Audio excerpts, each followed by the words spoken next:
ہفتے قبل ہی عضلات موجود ہوتے ہیں، اور ایسا نہیں ہے کہ ہڈیاں پہلے بنتی ہیں اور ان کے گرد عضلات بعد میں تشکیل پاتے ہیں، جیسا کہ قرآن میں اس کا ذکر ملتا ہے۔ یہاں قرآن میں نہ درست کردہ غلطی ہے۔ یوں مسائل کے حل سے ہم ابھی بہت دور ہیں۔ آئیے پھر چلتے ہیں لفظ علقہ کی طرف، اور ڈاکٹر مور نے بھی ایک تجویز دی ہے۔ قرآن کی ایک اور آیت میں جنین کو جونک سے تشبیہ دی گئی ہے، اور گوشت کے ایک لوتھڑے کا تذکرہ کیا گیا ہے۔ اس سلسلے میں ڈاکٹر مور اپنے ذہن کے مطابق رائے دیتے ہیں کہ 23 دن کا جنین بامشکل 3 ملی میٹر تک لمبا ہوتا ہے، جو انچ کا 8واں حصہ ہوتا ہے۔ اس کی جسامت اتنی چھوٹی ہوتی ہے کہ انگلیوں میں لے لینے سے انگلیاں جدا نہیں ہوتی۔ یہ 10ویں مرحلے کی ایک تصویر ہے جو ڈاکٹر مور کی کتاب کے اندر کے حصے میں ہے۔ یہ شروعات ہے۔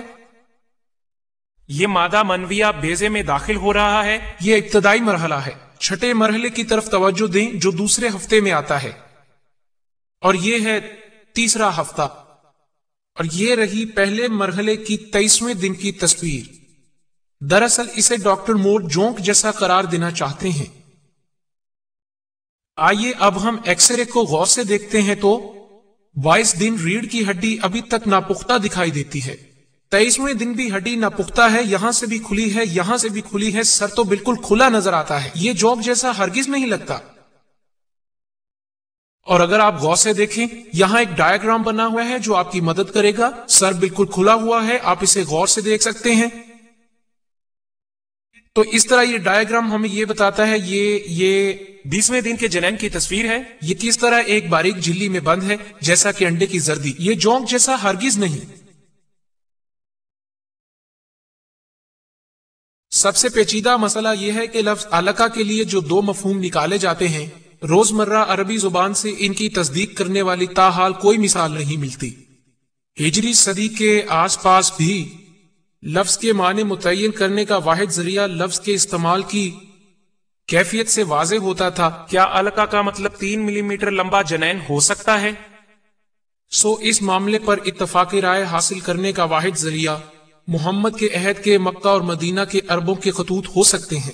بالخصوص اس کا ذریعہ قریش کی زبان ہو سکتی ہے، لیکن یہ کوئی آسان کام تو ہے نہیں۔ قریش کی روزمرہ عربی زبان کے متعلق بہت سا کام ہو چکا ہے۔ اوائل دور کے مسلمان سمجھتے تو تھے، لیکن وہ دراصل قرآن کے الفاظ کو سمجھنا چاہتے تھے، اور اس وجہ سے وہ عربی زبان اور اس کی شاعری کا وسیع مطالعہ رکھتے تھے۔ فرانس کے ایک شہر پیرس کے مین ماسک کے سابق سربراہ ابو بکر نے 1985 میں منکالیہ میں ایک خدا کے موضوع پر کانفرنس کا انعقاد کیا۔ انہوں نے سامعین سے ایک سوال پوچھا کہ کیا محمد کے عہد کے قرآنی متن کا مفہوم متواتر برقرار رہا ہے؟ ان کا جواب تھا کہ قدیم شاعری سے تو یہی پتہ چلتا ہے۔ جی ہاں، ایسا ہی ہے۔ ہم یہ نتیجہ اخذ کر سکتے ہیں، اگر مسلمانوں کے لیے روحانی تسکین اور امیدوں کا مرکز و محور بننے والی آیات غیر متزلزل ہیں، تو پھر ان میں پائی جانے والی سائنسی توضیحات کو بھی غیر متزلزل ہی مانا جانا چاہیے، تب تک جب تک نئے شواہد سامنے نہ آ جائیں۔ اور یہ معاملہ اس لحاظ سے بھی اہم ہے کہ یہ آیات اسے ایک علامت قرار دیتی ہیں۔ سورہ المومن، جس کا میں پہلے ذکر کر چکا ہوں، اس میں مذکور ہے کہ وہی ہے جس نے تمہیں مٹی سے بنایا، پھر ایک قطرہ مادہ منویہ کے ذریعے، پھر جمے ہوئے خون کے لوتھڑے سے شاید تم تخلیق کو سمجھو۔ سورہ الحج میں مرکوز ہے کہ اے بنین و انسان، اگر تمہیں دوبارہ جی اٹھنے میں شک ہے تو غور کرو۔ یہاں ایک سوال لازمی پوچھنا چاہیے کہ اگر مکہ اور مدینہ کے خواتین و حضرات کے لیے کوئی واضح علامت تھی تو انہوں نے علقہ کا ایسا کون سا مفہوم اخذ کیا جس نے انہیں موت کے بعد کی زندگی پر ایمان لانے کو کہا؟ تو جواب یہ تھا کہ ہم محمد کے عہد کے قبل کی تاریخی صورتحال کا جائزہ لیں گے کہ محمد اور ان کے عہد کے لوگ علم جنین کے بارے میں کیا عقیدہ رکھتے تھے۔ ہم اپوکریٹس سے شروع کریں گے، جو مستند حوالہ جات کی روح سے 460 عیسوی میں یونان کے ایک جزیرے کوس میں پیدا ہوا۔ اس کے کچھ مراحل تھے، اور وہ مراحل حسب ذیل ہیں۔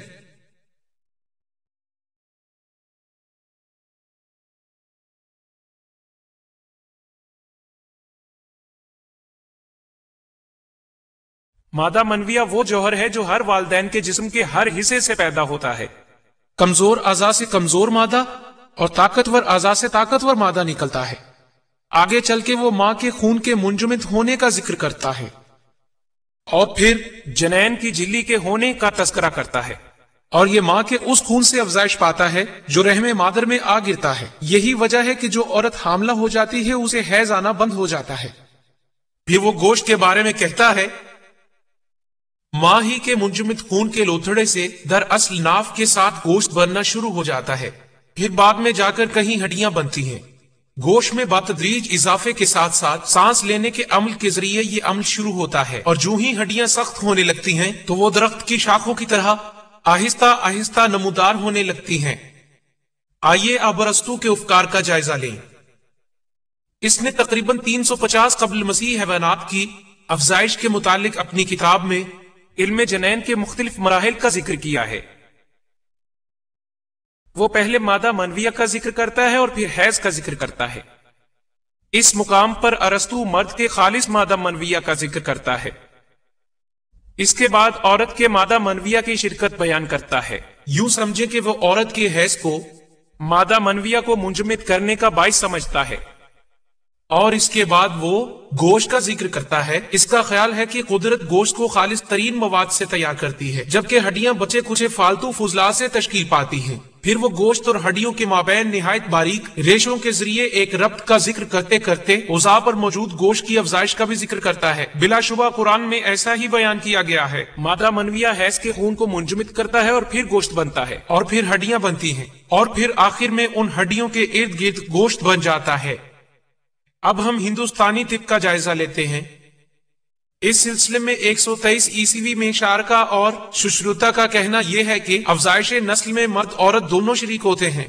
مرد کا مادہ سکرا منویہ کہلاتا ہے، جبکہ عورت کا مادہ ارٹوا سینٹا کہلاتا ہے۔ ہاں، جو اسی خون سے بنتا ہے جو مختلف پھلوں یا خوراک کی صورت میں حاصل ہوتا ہے۔ یہاں ہم واضح طور پر دیکھ سکتے ہیں کہ قدیم ہندوستانی نظریات اس چیز کی تائید کرتے ہیں کہ بچہ مادہ منویہ اور حیض سے وجود میں آتا ہے۔ اب ہم گیلن کا نظریہ دیکھتے ہیں۔ گیلن 131 عیسوی میں ترکی کے ایک قصبے برگمام میں پیدا ہوا تھا۔ گیلن نے کہا کہ مادہ منویہ ہی وہ جوہر ہے جس سے جنین بنتا ہے۔ یہ صرف حیض سے نہیں بنتا جیسا کہ ارسطو کے افکار سے واضح ہے۔ مادہ منویہ کے ساتھ مل کر حیض جنین بنا پاتا ہے۔ سورۃ الدہر سورہ 76 آیت نمبر 2 میں قرآن گیلن کی حمایت کرتا ہے۔ ہم نے انسان کو آمیز شدہ مادہ منویہ کے قطرے سے بنایا۔ آئیے اب ہم گیلن کے مراحل پر غور کرتے ہیں۔ گیلن کہتا ہے کہ جنین مرحلہ وار ہی نشو نما پاتا ہے۔ پہلے مرحلے میں مادہ منویہ کی شباہت ہی غالب رہتی ہے، پھر دوسرے مرحلے میں مادہ منویہ خون سے بھر جاتا ہے۔ اس وقت تک دل، دماغ اور جگر بالکل واضح نہیں ہوتے اور نہ ہی ان کی کوئی صورت ہوتی ہے۔ اسی مرحلے کو بقرات نے فیٹس کا نام دیا تھا۔ قرآن کی سورۃ الحج سورہ 22 آیت نمبر 5 اسی بات کی عکاسی کرتی ہے۔ پھر گوشت کے ایک ٹکڑے سے جو کہ کسی حد تک تشکیل شدہ اور غیر تشکیل شدہ ہوتا ہے، اب حمل کے دورانیے کے تیسرے مرحلے کا ذکر کیا جاتا ہے۔ اس دوران ہڈیوں کے اوپر اور ان کے ارد گرد گوشت بننا شروع ہو جاتا ہے۔ ہم پہلے اس کو دیکھ چکے ہیں کہ قرآن اس کی تائید کرتا ہے۔ سورہ 23 آیت 14 میں بیان کیا گیا ہے کہ ہم ہڈیوں کو گوشت کا لباس پہناتے ہیں۔ اب چوتھا اور آخری مرحلہ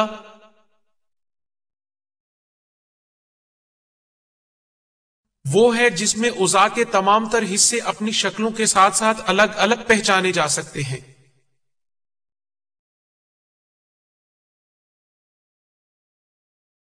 طب کے میدان میں گیلن کے علم کی وہ قدر و منزلت ہے کہ ہجرت کے قریب کے زمانے میں 4 مختلف طبیبوں نے مصر میں ایک طبی مدرسہ قائم کیا جس میں حصول علم کے لیے گیلن کی 16 کتابوں کو علم کی بنیاد بنایا گیا۔ یہی سلسلہ 13ویں صدی عیسوی تک یوں ہی جاری و ساری رہا۔ ہمیں اپنے آپ سے یہ سوال ضرور پوچھنا چاہیے کہ عرب میں اس وقت محمد کے دور میں سیاسی، طبی اور معاشی صورتحال کیسی تھی؟ حضرموت یمن سے گرم مسالے کے تجارتی قافلے شمال کی طرف مکہ اور مدینہ سے گزرتے ہوئے ہی پورے یورپ میں جاتے تھے۔ 500 صدی عیسوی میں شمالی عرب پر غزہ والوں نے قبضہ کر لیا اور 528 عیسوی تک مدینہ کے نواحی علاقوں یعنی شام کے صحراؤں تک کو اپنے قبضے میں لے لیا۔ سیریانی زبان جو کہ عربی سے ملتی جلتی تھی وہی ان کی سرکاری زبان تھی۔ یہود 463 عیسوی سے ہی تورات اور عہد نامہ عتیق کا ترجمہ عبرانی سے سیریانی میں کرنے لگ گئے۔ برطانیہ کے میوزیم میں کاپی موجود ہے۔ اور پھر یہ تراجم جوش عیسائیوں عرب کے یہودی قبائل تک بھی پہنچے اور